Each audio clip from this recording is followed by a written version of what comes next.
Hey guys, what's up? It's me, Kaleb, and I'm back for another top 10 list. Today I'll be counting down the top 10 worst films of 2016. Yes, that's right, I've already uploaded my best. I decided it was time to count down my least favorite. Now, when it comes to my least favorite, some of these movies I actually really liked, and even called them honorable mentions in my best of list, but they are some that I don't think are among the best movies of the year, but they're ones that I enjoy, that I really liked. My bottom two are two where I loved them, I enjoyed them, but they were not good movies. My number one on this list, I actually hated and thought it was so bad that I loved it, and it's now become one of my guilty pleasure movies. But the rest in here are just movies that I saw this year that I thought were terrible, that were not good. And yeah, so let's just jump right into it. And number 10 is Now You See Me Too. Now, this is one of the movies that I actually really enjoyed seeing this summer. I saw it twice. I love the mystery. The first movie is one of my favorite movies ever. I love the original Now You See Me. So when they announced Now You See Me Too, I got excited. And I did enjoy Now You See Me Too. I did like it, but it is not a great movie. I mean, John M. Chu is not the right guy to direct it. Ed Solomon is a fantastic screenwriter who wrote a great movie, and the performances from Jesse Eisenberg, Woody Harrelson, Mark Ruffalo, Dave Franco, they're all great. Everyone did good. It's just, it wasn't a great movie in terms of some of the writing. It didn't live up to the original, and so I think that's why it sits at my number 10. I liked it, but not a lot of other people did, and I can totally see, I could totally see why. At number 9 is a movie that I actually clearly said was on my honorable mentions list for best movie, and that is Suicide Squad. Now, Suicide Squad is another movie where I loved the heck out of it the first time I saw it, and then I realized upon rewatching that it's not as good as I made it out to be. However, I enjoy it. I like Suicide Squad. It's a guilty pleasure sort of movie, but I liked Suicide Squad, but it is not a good movie. It is not a good movie.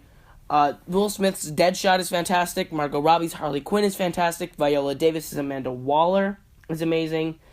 Jai Courtney as Captain Boomerang is great. Jay Hernandez as El Diablo was actually the breakout of the movie. The cameos from Ezra Miller's Flash and Ben Affleck's Batman were amazing, but there are a lot of performances that kind of fell flat, and I'm gonna list off a few of them.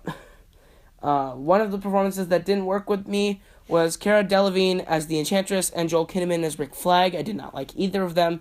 Their performances were unlikable. Killer Croc, I will not attempt to pronounce the actor's name. Adewale Akinwumi Agbaje. I didn't think Killer Croc needed to be in the movie. It was a waste of a character. Common didn't need to be there as Monster T. There's just so much in here that it didn't make sense. A lot of the movie is not great. I loved it the first time I saw it. I didn't like it as much the second time. Jared Leto as the Joker is someone I need to see again in a different situation, because I feel the Joker could be removed entirely from this movie and the movie remain unchanged. But I need to see Jared Leto's the Joker again against Batman, really, because I think Jared Leto could be a great Joker. He could be a great Joker on par with Heath Ledger, I think, if he's given the proper writing and the proper director, like Ben Affleck. But Suicide Squad, it was sloppy, it was underdeveloped, but I enjoyed it. But it's sloppy, underdeveloped, it's a mess. So Suicide Squad at number 9. At number 8 is a movie I'm not going to take too much time talking about, and that's Teenage Mutant Ninja Turtles Out of the Shadows. Now, Dave Green is a much better director, suited to take over, and this movie was much better than the original, but that's not saying much because the original was garbage, and this movie is not much better than garbage. And I hate saying that because I enjoy some of the people in here. I enjoy Alan Ritchson as Raphael. Alan Ritchson, I have a soft spot for because he was born in Grand Forks, North Dakota, which is my hometown. And me and him actually share a birthday, so me and Alan Ritchson are, like, tight in my mind. I like Alan Ritchson. I'll watch him and stuff because he's born in Grand Forks on the same day as I was, except years before me. But Stephen Amell as Casey Jones was miscast. Megan Fox and Will Arnett are back, and I didn't like them either the first time. Tyler Perry was in this movie, and I actually thought he was pretty alright. I enjoyed Tyler Perry a little bit. But there was a lot to this movie that I just didn't like. I'm not even going to take time explaining what I didn't like, because this movie is just... It's not that great. I mean, it's a Michael Bay-produced sequel. A Michael Bay sequel is never good, alright? There's never been a Michael Bay sequel that's been good. So I'm going to move on from Teenage Mutant Ninja Turtles. At number 7, Ghostbusters. Now, the Ghostbusters remake is another one I don't want to take too much time talking about, because it's just not a great movie. There was no need to remake it. Paul Feig is a great director. Melissa McCarthy and Kristen Wiig and Kate McKinnon are great comedy actresses. Leslie Jones was great in this movie. But there was no need to remake this movie. No need. It's not a good movie by any means. Not even close to touching the original. The original is a classic. This tarnished the legacy of the classic. It could have been an original movie. They could have made an original movie about busting ghosts with an all-female cast. I don't understand why it even needed to be Ghostbusters. It was not good. It was not fun. It wasn't funny. I didn't enjoy it. We're moving on. And number 6 is The Magnificent Seven. Now, a lot of you may not have seen this movie. It was a remake of a Western, which is a remake of a Japanese samurai film by Akira Kurosawa. This is the remake of the cowboy film The Magnificent Seven from the 60s. It stars Denzel Washington, Chris Pratt, Ethan Hawke. That cast and this lineup with Antoine Fuqua back from Training Day, back to direct. I was excited. I was genuinely excited for this film. I didn't have much expectation for it, but I was excited. And I was disappointed by it because there's a lot of under-character development, a lot of things rushed along. I didn't feel like I was connected to any of these characters, so when the ending came along, I didn't really care, to be honest. I didn't care about the Magnificent Seven getting wasted at the end. I didn't care. There's just a lot of narrative things that didn't pan out, that didn't work, and that's why The Magnificent Seven is number 6. I wanted to say it was number 7 because that would have been funny. At number 5 is Jason Bourne. Now, I'm not a huge fan of the Bourne franchise. I enjoy the Bourne Identity and the Bourne Ultimatum, and I enjoy Matt Damon in that role. I think that's something he's good at, but I think they should have left it at Bourne Ultimatum, to be honest. Tommy Lee Jones is good at playing a bad guy, at least if Vikander was pretty good in her role. But Paul Greengrass back to direct and co-writing with Matt Damon even. Jason Bourne was not good. It really rehashed all the other previous stuff. There was a subplot that I think if they had made it the main plot could have been a fantastic sequel. The ending of the movie, I really think if you'd made that subplot the main plot, it would have been a fantastic sequel. But it didn't. It stuck with the safe plot of the CIA going after Jason Bourne because he's a fugitive and he has secrets, and they go back to the default plain Bourne movie template, and it's boring, it's not fun. There's a cool car chase at the end, but it's just not fun, and that's why Jason Bourne sits at my number 5. At number 4, a sequel to a movie I never saw. And it was made 20 years in the making, and I was still excited to see this because it's Independence Day. Independence Day Resurgence. Now, they had 20 years to come up with a good script. What they did is try to set up an Independence Day cinematic universe and a third movie that I guarantee you will never see. It was not a good movie. Roland Emmerich back to direct. It should have been great. But Liam Hemsworth sucks. Jeff Goldblum and Bill Pullman do not have the same charisma that they did. Goldblum is doing his Goldblum thing, and Bill Pullman's doing some weird presidential thing. Resurgence did not make sense. I did not enjoy it. It's not a good movie, and I feel bad for people who loved the first one and saw this, because I thought this was trash, and I didn't even see the original, and I feel bad for the people who loved the first one and saw this. It's just not good. At number 3 comes a movie I despised. It had a great trailer, but I despised it the first time I saw it, and the only time I saw it. It stars Louis C.K., Eric Stonestreet, and Kevin Hart. It stars Kevin Hart. How do you make this go wrong? Directed by Yarrow Cheney and Chris Bernard, it's The Secret Life of Pets.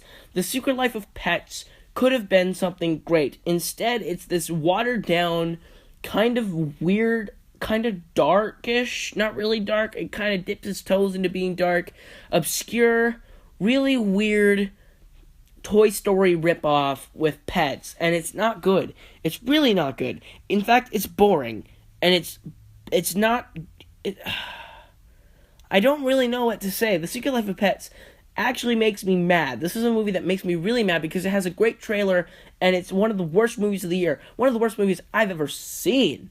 The Secret Life of Pets annoys the crap out of me because it was the number 3 movie at the box office this summer, but it's trash. It's trash, and we're gonna see like 7 sequels to this because it's made by the same people who made Minions. Made by Minions. I can't handle this. I'm moving on from Secret Life of Pets. I hated it. Now here at number 2 is a movie that I was so excited for and genuinely was disappointed when I walked out of the theater. It had the best director for the franchise in charge, had some of the best performance actors who gave some of the best performances to the franchise. Heck, it had the writers who wrote some of the best moments in the franchise. This should have been a fantastic movie. Instead, it just forgets what the last movie did and just messes and becomes a generic superhero action movie, and it's Xmen Apocalypse. I'm talking about Xmen Apocalypse. It had Bryan Singer back to direct, and he co-wrote with Simon Kinberg. It stars James McAvoy, Michael Fassbender, Jennifer Lawrence, Nicholas Hoult. Heck, there's even a Hugh Jackman cameo. This movie should have been amazing. The Hugh Jackman cameo is the best part of the movie. It's the best part of the movie because it does Weapon X right. But Weapon X, Wolverine shouldn't have been in this movie. He shouldn't have. I'm glad he was in it for his cameo. Otherwise, this whole movie would have been garbage. Xmen Apocalypse is your generic supervillain wants to destroy the world. We don't know why he wants to destroy the world. He wakes up and decides, oh, I need to destroy the world. And he grabs 4 random mutants, makes them his minions, and then the X-Men decide, oh, this guy's going to destroy the world? We better stop him. And then their leader gets taken out. And then it becomes a generic third act superhero movie with Sky Circle, Sky Beam, trash finale. It's just, I was so looking forward to X-Men Apocalypse.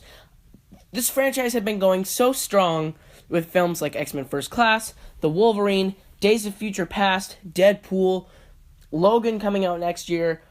The X-Men franchise looked like it was finally looking up, and this movie just totally ruined the second trilogy. It's just like the original trilogy. The first 2 X-Men were great, and then they made the third one.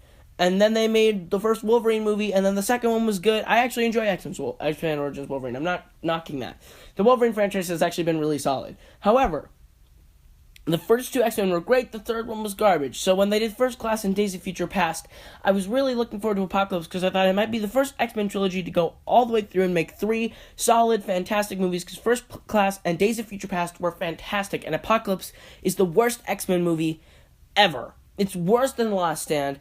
It's worse than every other X-Men movie. It's worse than The Last Stand. It's the worst of the franchise. It's the worst movie of the franchise because it had so much to do. It had a great villain that could have been fantastic with Oscar Isaac's Apocalypse. It could have been great, and they squabbled it on a really mediocre, bad superhero movie. Super generic, and I'm going to get off my high horse and move along from it. Now, number 1... I'm not even going to do dishonorable mentions. I'm just jumping to number 1. Because number 1 is a movie that, again, I didn't know about until Screen Junkie's Dan Murrell talked about it on his Summer Movie Report show. I went out and sought it out and found out it was at my theater, and I had to go see this. It stars Kevin Spacey, Jennifer Garner, Robbie Mell, and it's directed by Barry Sonnenfeld. Sonnenfeld, the man who made Men in Black 1, 2, and 3, as well as RV.